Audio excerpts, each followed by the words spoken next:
Hello, नमस्कार दोस्तों। आज हम बात करेंगे इरकॉन कंपनी के स्टॉक के बारे में। दोस्तों, स्टॉक अभी अपट्रेंड में चल रहा है, पर फिलहाल कल के दिन में मुझे लगता है यानी कि नेक्स्ट ट्रेडिंग सेशन में स्टॉक में गिरावट रहेगी और ये गिरावट कहाँ तक रहेगी इसके बारे में हम जानेंगे। साथ ही ये वीडियो आपकी एजुकेशन के लिए। अगर आप इस स्टॉक में इन्वेस्ट कर चुके हैं और हमारे साथ जुड़ना चाहते हैं तो हमारे चैनल को सब्सक्राइब जरूर करिएगा और अगर वीडियो अच्छा लगे तो अपने दोस्तों के साथ भी शेयर कीजिएगा। साथ ही मैं आपको बताऊंगा कि स्टॉक में आने वाले समय में नए टारगेट किस तरह से पता किए जाते हैं और हमारे लिए सपोर्ट लेवल कौन सा रहेगा और स्टॉक में ट्रेंड कौन सा चल रहा है, ये किस तरह से पता करते हैं। बेसिक से फंड है कि तो हम आपके साथ में बात करेंगे। साथ ही अगर आप नए हैं स्टॉक मार्केट में और मेरे साथ जुड़ना चाहते हैं, सबसे पहले आप मेरे दिए गए डिस्क्रिप्शन में लिंक दे रखी है, उसके साथ अपना अकाउंट ओपन कीजिएगा और उसके बाद हम जो है हमारे साथ में काम कर सकते हैं। चलिए वीडियो की शुरुआत करते हैं। आप यहाँ पर देख रहे हैं कि स्टॉक में अप ट्रेंड है। तो अप ट्रेंड चेक करने का लॉन्ग टर्म बेसिस में सबसे एक अच्छा तरीका होता है मूविंग एवरेज का, जो कि 200 डेज का मैंने मूविंग एवरेज यहाँ पर ऐड करके रखा हुआ है। अब देख सकते हैं कि स्टॉक जब इसके ऊपर गया तब से स्टॉक ने अभी तक ऊपर ही है। तो ये एक सिंपल सा तरीका होता है कि स्टॉक मूविंग एवरेज के ऊपर है तो अप ट्रेंड में। दूसरा तरीका होता है कि स्टॉक जब हाई बना रहा है, जैसे यहाँ पर आप देखेंगे एक नया हाई बना, फिर यहाँ पर देखिएगा एक नया हाई बना, फिर देखिएगा यहाँ पर एक नया हाई बना, फिर यहाँ पर एक नया हाई बना और अब नया एक हाई बन चुका है कल के ट्रेडिंग सेशन में। और स्टॉक में लो की बात करें तो स्टॉक ने लो यहाँ पर बनाया, स्टॉक ने ऊपर लो बनाया, फिर ऊपर लो बनाया, फिर और ऊपर लो, फिर और ऊपर लो। तो यहाँ पर आप देखिएगा जैसे जैसे स्टॉक हाई नया बनाते जा रहा है और लो भी ऊपर की तरफ शिफ्ट हो रहा है, तो ये एक स्टॉक का ट्रेंड पता चलता है। तो मैंने दो तरीके बता दिए।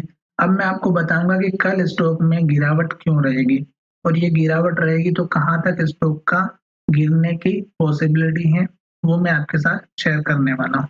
तो चलिए मैं आपको दिखा देता हूँ कि लास्ट ट्रेडिंग सेशन में अगर आप देखेंगे तो यहाँ पर आप देखिएगा हमारे पास में जो स्टॉक में कैंडल बनी हुई है वो दो इन्वर्टेड हैमर कैंडल बनी हुई है, जो कि आपको अच्छे से दिखाई दे रही होगी।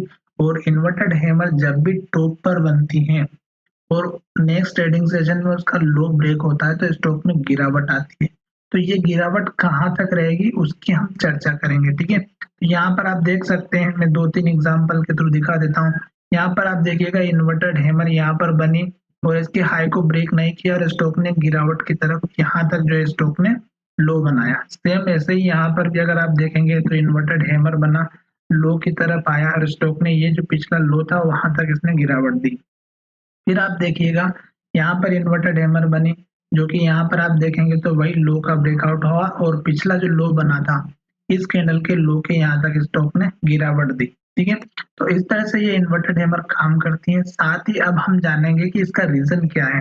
रीजन अगर आप देखेंगे तो स्टॉक में एक तो बना हमारा इन्वर्टेड हैमर कैंडल, दूसरा अगर आप देखेंगे तो स्टॉक का जो वॉल्यूम है, अगर आप देखेंगे तो वॉल्यूम से आपको पता चलेगा कि यहाँ पर जो ट्रेडिंग हुई क्वांटिटी 1.5 करोड़ के आसपास है, लगभग 1.63 करोड़, ठीक है। और अगर डिलीवरी का परसेंटेज देखें तो 31% ही डिलीवरी आई है स्टॉक में।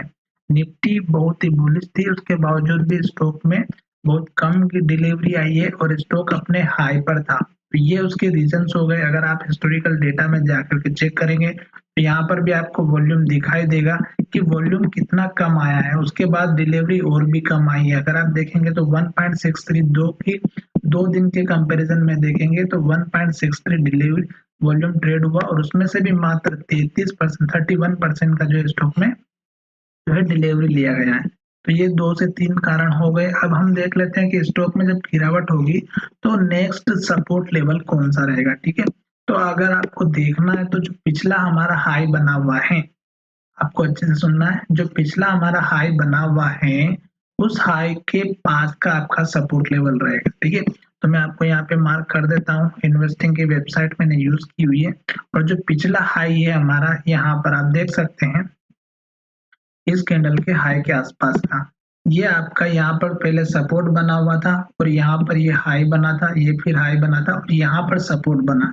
तो ये आपका पहला सपोर्ट लेवल रहेगा।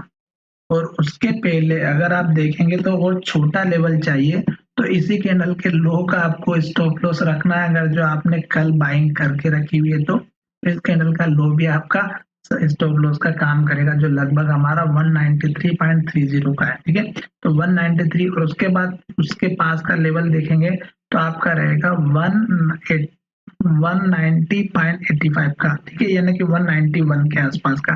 तो ये इसका पास का लेवल रहेगा। तो ये इस तरह से आपको लेवल पता करना है। दूसरा जो मैं आपको बताने वाला स्टॉक अभी अप ट्रेंड में चल रहा है, तो आपको घबराने की जरूरत नहीं है। जो आपने लास्ट का लो बनाया है यही आपका स्टॉप लॉस रख सकते हैं लॉन्ग टर्म वालों के लिए। अब मैं आपको दिखाता हूँ कि आपको किस तरह से जो है आने वाले समय में टारगेट पता करना है। ठीक है, तो यहाँ पर अगर आप देखेंगे तो फिलहाल अभी स्टॉक एक चैनल के थ्रू जो है ऊपर की तरफ जा रहा है, आपको दिखाई दे रहा होगा। पर आपको नए टारगेट किस तरह से पता करना है वो मैं आपको दिखा देता हूँ। तो यहाँ पर मैं सपोर्ट लाइन बना देता हूँ दोनों ही तरफ से।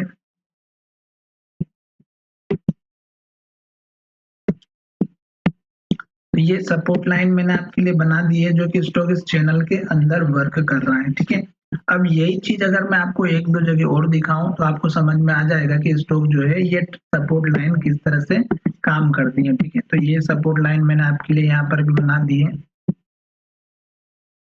जो पिछले हाइस होते हैं उसी के आसपास आपका सपोर्ट और रेजिस्टेंस लेवल बनता है। ठीक है, तो ये आपका सपोर्ट हो गया दूसरा वाला, जो कि यहाँ पर हमारा हाई बना हुआ था। ये देख सकते हैं आप, इसके ऊपर नीचे ये हाई बना था और यही आपका एक रेंज रहेगा जो इस कैंडल के हाई के आसपास का है, 164 के आसपास का। और रेंज अगर देखेंगे तो इसकी रेंज रहेगी लगभग 157 से लेके 162 164 के आसपास की। तो ये दूसरा सपोर्ट लेवल है। अब दिखा देता हूँ मैं आपको टारगेट। कि टारगेट जो बड़े लोग होते हैं वो आपको किस तरह से ड्रॉ करके दिखाते हैं। देखिएगा, यहाँ पर इस कैंडल के हाई को लिया और जो यहाँ पर हाई बना हुआ था और इस हाई को बनने के बाद में अगर आप देखेंगे तो एक लाइन ड्रॉ हो जाएगी ये इस तरह से। ठीक है, जो मैं आपको अच्छे से कलर के साथ में दिखा देता हूँ, रेड कलर के साथ में। तो ये आपकी जो मैंने लाइन ड्रॉ की है ये आने वाले समय में आपका नया टारगेट की तरह काम करेगी। ठीक है, तो ये चीज आपको थोड़ा सा ध्यान में रखना है। साथ ही स्टॉक में अगर आप देखेंगे तो ये जो लाइन मैंने ड्रॉ की है सपोर्ट और रेजिस्टेंस की, ये देखेंगे तो आपके लिए बहुत ही इंपॉर्टेंट हो जाएगी। क्यों? क्योंकि स्टॉक जब भी इसके आसपास आता है तो आपके लिए ये सपोर्ट टारगेट का काम करती है। देख सकते हैं मैंने यहाँ पर बनाया हुआ है। अगर आप देखेंगे तो यहाँ पर भी आप देखिएगा कितनी बार स्टॉक में जो इसी के आसपास आने के बाद में स्टॉक में गिरावट होती है। देखिएगा यहाँ पर स्टॉक ने ये लो बनाया था, फिर स्टॉक ने यहाँ पर हाई बनाया, फिर स्टॉक यहाँ पर गया फिर नीचे आया, फिर यहाँ पर गया फिर नीचे आया, फिर यहाँ पर गया फिर नीचे आया। तो इस तरह से आपको देखना। और यहाँ पर देखेंगे तो ये देखिएगा कितनी बार स्टॉक ने सपोर्ट लिया हुआ है।